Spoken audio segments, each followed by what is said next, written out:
پاکستانیوں، کل سے سوشل میڈیا پر ایک طوفان بدتمیزی شروع کیا گیا ہے،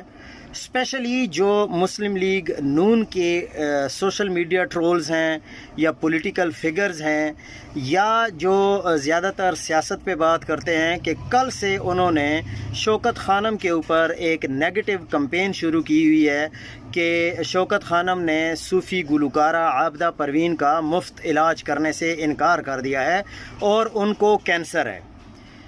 اور حقیقت جب سامنے آئی تو پتہ چلا کہ گلوکارہ عابدہ پروین کو کینسر ہے ہی نہیں،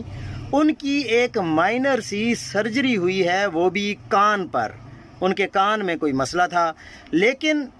چونکہ عمران خان کی نفرت میں لوگ اس حد تک آگے چلے گئے ہیں کہ انہوں نے شوکت خانم جیسے ادارے کو بھی نہیں بخشا۔ بہت سارے لوگوں نے پتہ نہیں کیا کیا باتیں کی ہیں، لیکن سچ سامنے آ ہی جاتا ہے۔ آپ جتنا مرضی جھوٹ بول لیں، آپ لوگوں کا کام ہی یہی ہے کہ آپ اداروں کے خلاف بات کرتے ہیں، اور وہ بھی ایسے ادارے جو واقعی لوگوں کا کام کر رہے ہیں، جو واقعی غریب لوگوں کی خدمت کر رہے ہیں، غریب لوگوں کا مفت علاج کر رہے ہیں۔ لوگ اس کو ڈونیشن دیتے ہیں، لیکن آپ لوگوں کی اس نیگیٹو نیٹ ورکنگ کی وجہ سے یا بول چال کی وجہ سے اگر کوئی چھوٹا سا بھی نقصان ہوتا ہے تو اس کا آپ کو نقصان ہے، اصل میں ادارے کو نہیں۔